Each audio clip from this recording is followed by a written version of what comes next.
Все, запись кетті. Саламатсыздар ма тағы да? Ассалаумалейкум. Так, бізде интрадей разбор. Интрадей разборды давайте апталық анализін бастайық. Так, алтында апталық прям информация жоқ. Вертикальный гынып болып тұр. Так, бізде не?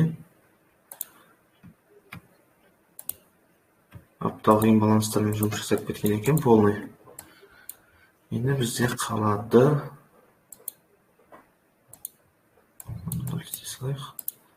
Ну, максимум жаңаруы, я так считаю. Но одан бұрын бізге цель ближайший мына максимум. Осы максимум және мына минимум. Себебіне біз апта осы максимум или минимумды сипат етіп шығарып тастауға желательно тырысады, иә? И получается бізде қазір алдыңғы аптаның хайлығы, ол бізде потенциальный цель болады. Біз алдыңғы аптада полный максимуммен жұмыс жасаған болатынбыз. Енді следующий максимум бізге на прицеле болуы мүмкін. Енді более күндік таймфреймдерге түссек, күндік таймфреймдерде бізде не көріп тұрмыз? То же самое снятие ликвидностьтармен. Так, снятие анализа. Ликвидностьтармен жұмыс жасады. И дальше бізде күндік имбаланс толған болатын. Күндік имбаланс полный толды. Енді осыған дальше біз продолжение лонгов көруіміз мүмкін. Но бізге препятствие болған. Енді ол препятствиеға полный расторговка жүріп тастады. Көтеріп түсу арқылы. Енді 4 сағаттықтан біз не көріп тұрмыз? 4 сағаттықтан последний максимуммен жұмыс жасаған. Максимуммен жұмыс жасады. И астында 4 сағаттық имбаланстан күш алып кеткен екен.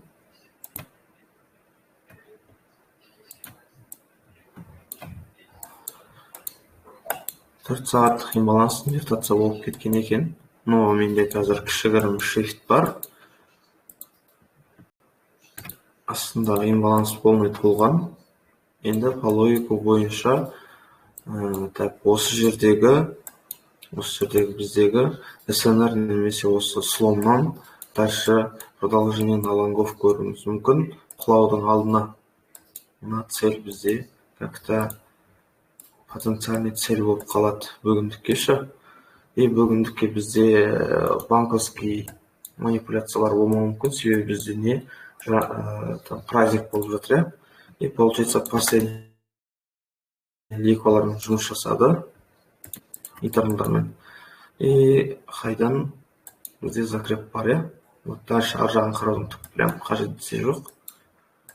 И получается бұлмен жұмыс жасады. Мендегі қазір 1 сағаттық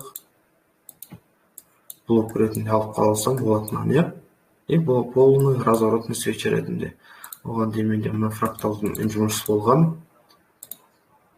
И получается до этого болған фракталдан закреп бар, и осы закрепке қарай отырып, менде бағаны long позициясына қарастырып келіп тұр.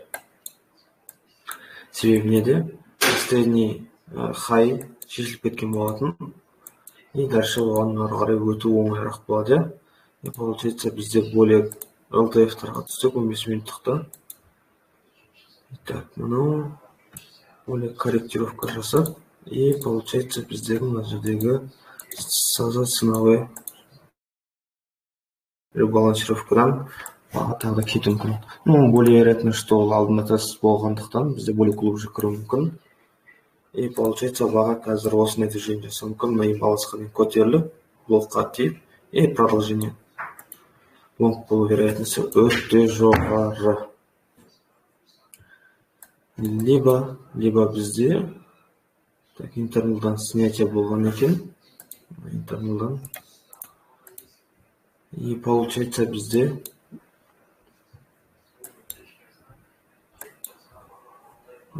так, 1 минут сақтаса.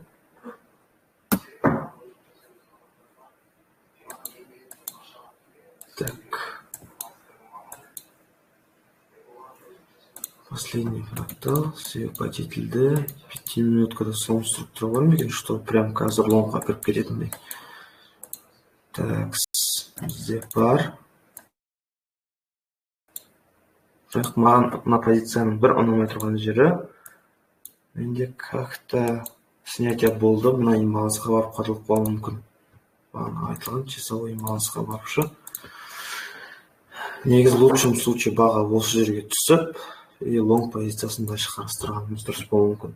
Но бірақ ол алтын бізге не всегда өзінің характерін правильно көрсетеді. Но бірақ бізде қазір в данный момент снятие ликвидность и получается 5-минутный слом бар, алтында. Прям қазір лонгқа кірсек те негізі қателеспейміз. Так, дальше бізде Гер-40. Гер-40-да тоже күндік немесе апталық таймфреймнен бастап қарайтын болсақ, бізде апталықта не болды? Апталықта бізде үлкен имбаланс қалды, оған 2 рет келді, уже фулфил толтырылған болатын. Астындағы ликолармен жұмыс жасады. И күндік бізде қазір в данный момент астынан не көріп тұрмыз? Имбаланс, күндік имбаланс көріп тұр. Оның өзі фулфил толып кеткен екен, фулфил толып кетті. Но то же самое бізде снятие ликвидность. Ну, в принципе, асы таза, чтобы ол Гер-40 шортқа кететіндей. 4 сағаттық көтейік. 4 сағаттықта не бар? 4 сағаттықта мына равный минимумдар бар екен. Равный минимумдар.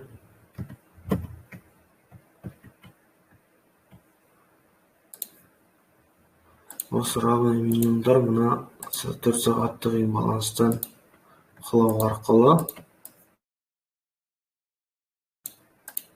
бізде осы минимумдар шешіліп, дальше продолжение на лонге болуы мүмкін.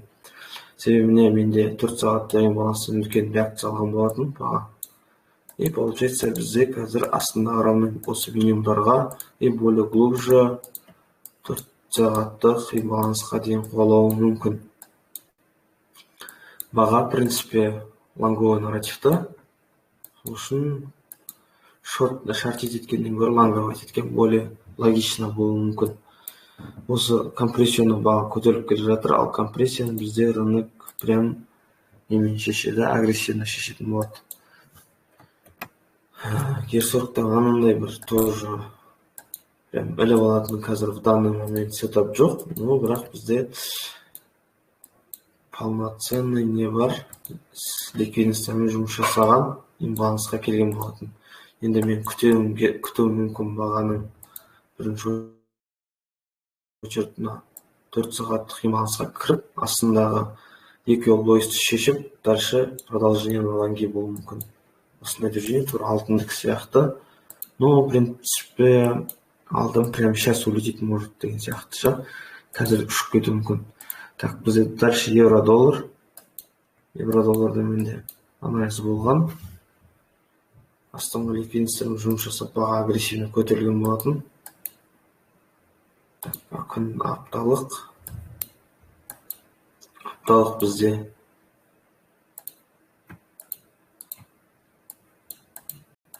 имбаланстан реакция алдық. Мына фракталмен жұмыс жасаған болатынбыз. И мына жақта апталық имбаланс несервный бар екен. Уже фулфил толтырды, оның бұл не актуально деп те қарасақ болады. Потенциальный цельдарымыз бар. Ну, смотря бұны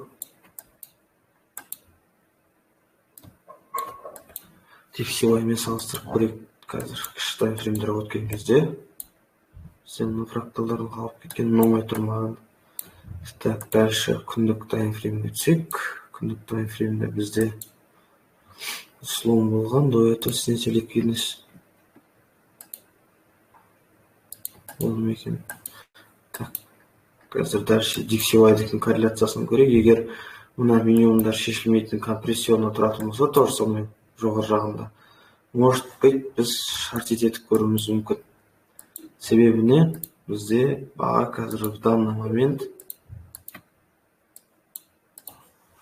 күндік имбаланстың астына қарай реакциялаған болатын, е? 4 сағаттықты күтсек, бізде мына снятие бар екен, ближайший. Да, баға осы екі цельға барып қайту вероятность өте көп. Ну, оған дейін бізге ближайший цель.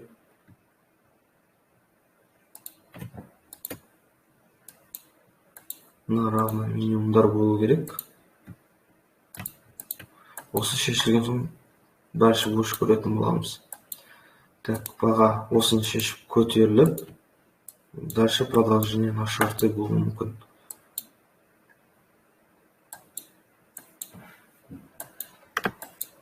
Так, тексеуайды көрсек.